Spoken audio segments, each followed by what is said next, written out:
Hello, welcome to my channel, Crafty Fox DIYs. This video is part of the 12 Days of Christmas collaboration.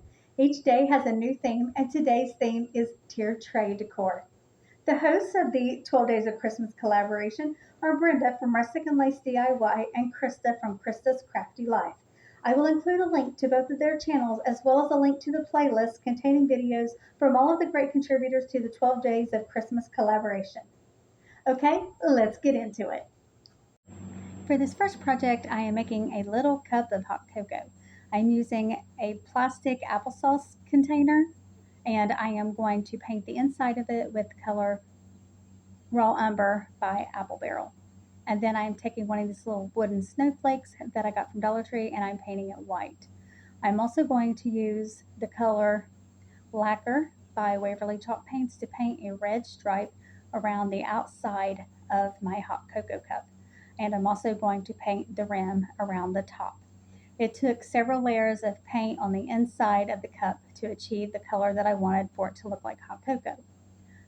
And now I'm taking two pipe cleaners, a red one and a white one, and I'm twisting those together, and I'm going to make a handle for my hot cocoa mug using these pipe cleaners. So just twist them so that I want them to kind of look like a candy cane. And then I'm just going to cut those off, and I'm going to curve it into like a handle shape, kind of like a C that's almost touching. And then I'm going to hot glue that onto this side of my little mug here. Then once I get that glued on, then I'm going to place my cup down. I'm going to glue the snowflake onto the front of my cup just to embellish it a little bit. Now I'm going to take a piece of cardboard, turn my cup upside down, and trace around the cup onto the cardboard. I'm going to create an insert to go inside of the cup to put the whip topping on. So I want this to be just slightly smaller than the inside. There's like a rim inside of there that this cardboard will sit on. And then once I get that on there, I'm going to take some hot glue just to make sure that it stays in place and it doesn't end up falling into the cup catty-cornered. And I'm going to take some spackling and put it into a little cup, and then just add a little bit of water. And I'm going to stir it up because I want it to be kind of whippy.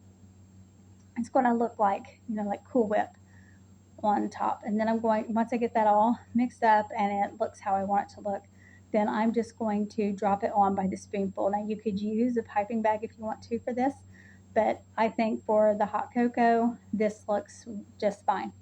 So once I get some on there, I'm going to just keep adding it on till it mounds up.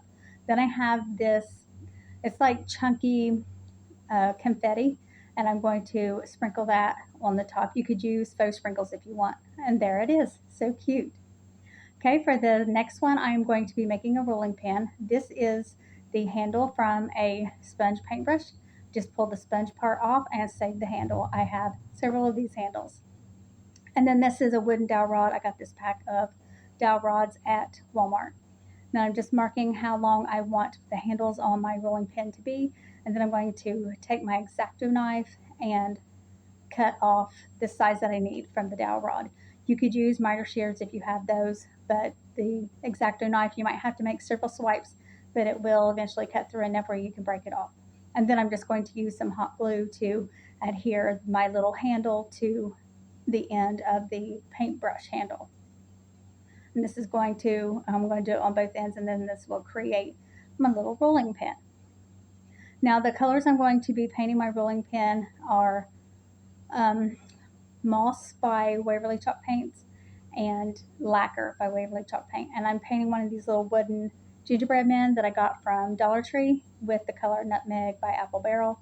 And then I'm going to just use a combination of paint markers and permanent markers to dress up my little gingerbread.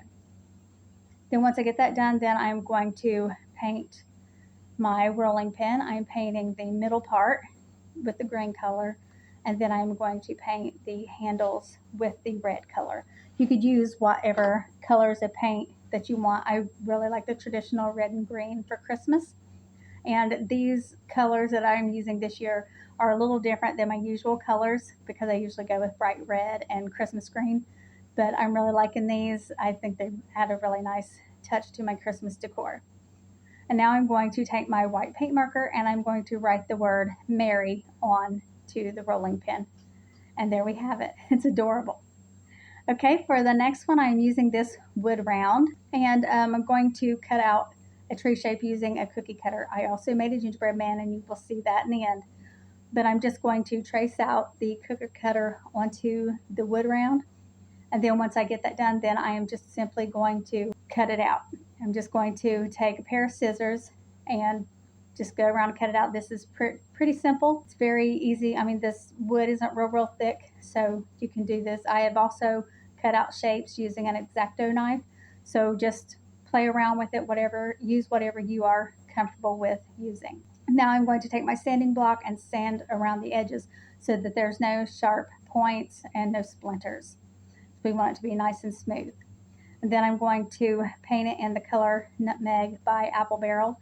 I think this is a great gingerbread color. So that's what we're making here. We're going to make it look like a gingerbread cookie. So then once I get that all painted, you can see here I'm mixing up some more of the spackling with some water. And this time I am putting it into a Ziploc bag and just cut a little hole in the corner. And then I'm going to squeeze that spackling onto my little cookie here to make it look like a gingerbread with icing on it. I'm just going to go around. You can do whatever kind of design you would like. You could also use a piping bag for this if you want to get more intricate with your details. So then once I get that on there, then I'm going to take this little square wood bead and I'm going to glue that to the back of the tree so that it will stand up when I put it in my tiered tray. Okay, let's take one final look at all of these projects.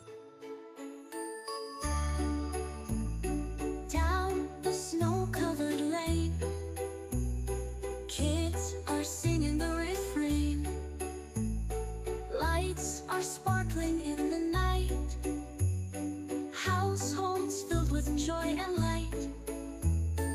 Jesus born in Bethlehem. Okay, that's all for this video. Be sure to check the description box for the link to the host channels as well as the playlist for the 12 Days of Christmas collaboration to get lots of Christmas DIY inspiration. Thank you so much for watching, and I'll see you in the next one.